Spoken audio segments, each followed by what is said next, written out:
Hey guys, it's me, Teacher Ina, and welcome back to my channel. So, it's been a while since I did my last video, and I think that was 2 years ago.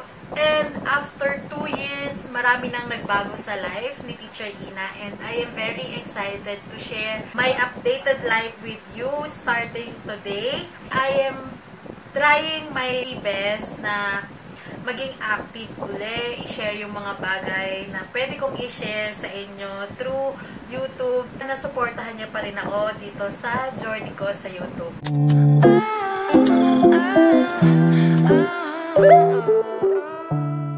The first vlog that I will be doing for the year 2023 is sharing 25 facts about me using the questions I got from Google. So, bago ko pala i-continue tong video na to, don't forget to click the subscribe button and the notification bell beside it so you will be notified every time may bago akong video. Okay, so, the first question is, what is your full name?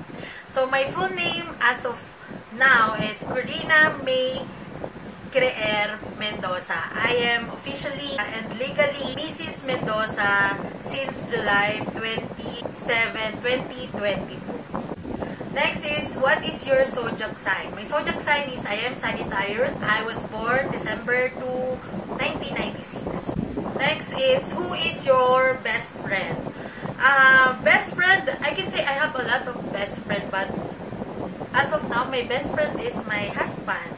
Kasi he is the person I shared everything with.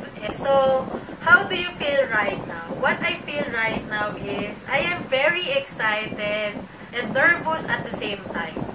Excited kasi after 2 years, nagkaroon ulit ako ng lakas ng loob mag-vlog and mag-film in front of the camera to share my life sa YouTube.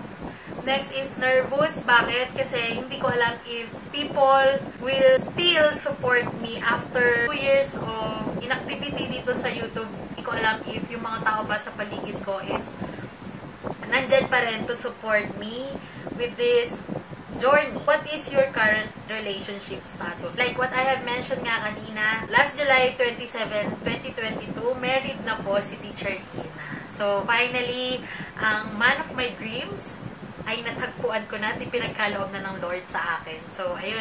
Parang naalala ko lang last videos ko dito medyo nag-emote pa ang Teacher Ina niya. But now, I am happily married and I am blessed with my husband. Next question is, what is your favorite movie? Favorite movie, I can say wala pa akong favorite movie. I'm not really into watching movies. Pero ngayon, nahuhook ako sa mga mga K-drama. So, ayun, wala akong mapili sa kanila kasi so far lahat ng napapanood ko is magaganda.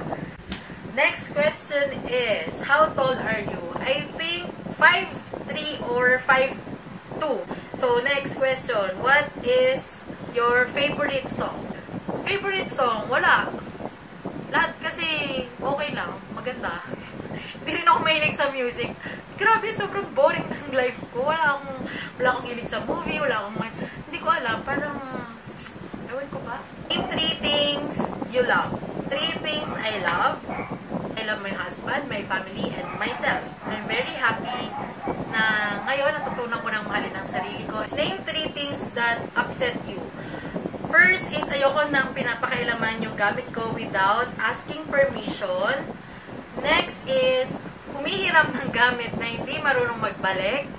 And then, the third one is, tawag ng tawag early in the morning. Without even sending message muna kung anong purpose. 3 things that makes me happy.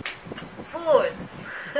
Grabe, parang everyday good mood kapag bagong kain at nakain ng lahat ng cravings. Next is, when I felt the support of the people around me. Next is, hindi kami mag-aaway ng asawa ko. Yun. Okay, what is your favorite food? I have 3 favorite foods, pero pinaka is pizza. Pizza is my comfort food. Who is your celebrity crush? Celebrity crush is si Suga of BTS. Hindi po ako ARMY, pero I really like him. Parang grabe, iba yung aura niya. How many tattoos or piercing do you have? Piercing, I don't have tattoos. I don't have. Gusto ko magpa-pierce pero natatakot ako. Gusto ko magpa-tattoo pero ang parents ko kasi, lalo na si Papa, is hindi approve doon. Pero, let's see.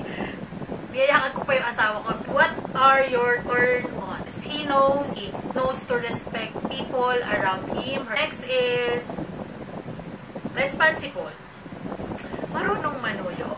Another question is, what are my turn-offs? Walang personal hygiene, walang pangarap sa buhay, and irresponsible. Which do you prefer? Scary movies or happy endings? I prefer happy endings. Which do you prefer? Computer or television? I prefer TV. What is your favorite perfume?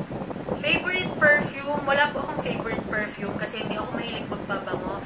Pero mas prefer ko yung parang fresh scent lang siya. Ayoko nang masyadong sweet. Ayoko rin nang masyadong floral yung amoy. Boss lang yung atake nung pabango. Ganon yung mga. When was the last time you cried? The last time I cried, I guess, nito lang Monday. So today is Friday, September 8. Monday. Yeah, I was crying because I felt frustrated about the things that happens to me lately. Yung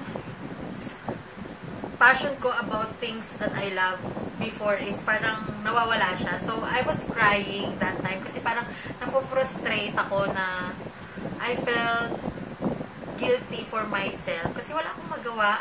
Alam nga nung friend ko, I think burnout siya na hindi ko namamalaya. Can you cook? Yes po, I can cook. Kaya lang hindi ako madalas nagluluto sa asawa ko ngayon. Pero I can cook for myself, for my husband, and for my family. Pero kapag yung malakihang amount na ng kakain, hindi ko na kaya yun. Do you speak any other language aside from English? Of course, Filipino. Yun na po, English at Filipino lang ang alam ko. Do you miss anyone right now? Of course, I do. And I can say that that was my baby. So, yeah. I was supposed to be mother this 2023. But my baby is now an angel. So, I miss her or him. I don't have any chance na malaman kung anong gender niya. So, yeah. I miss her, him. Sana bumalik na siya agad. What is your favorite TV show? Like what I have mentioned, hindi po ako mahilig manood. Hindi rin ako mahilig makinig ng music. Go. Dali. Ay, vlog.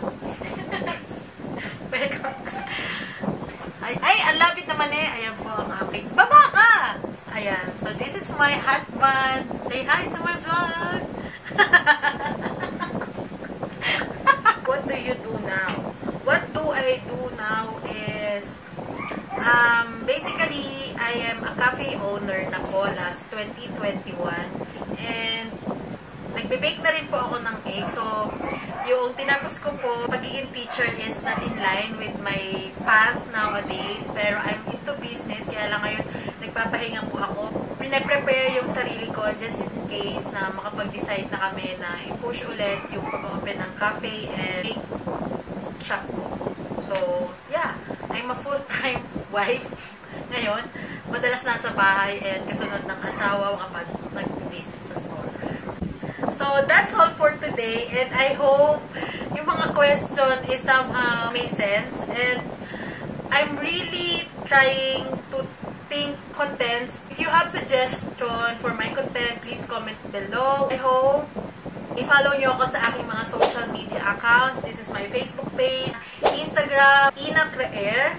Of course, TikTok at Ina Creer. Thank you so much for watching this video. I hope you enjoyed a lot. And don't forget to click the subscribe button and the notification bell beside it so you will be notified on my next video. See you in my next vlog. Bye-bye!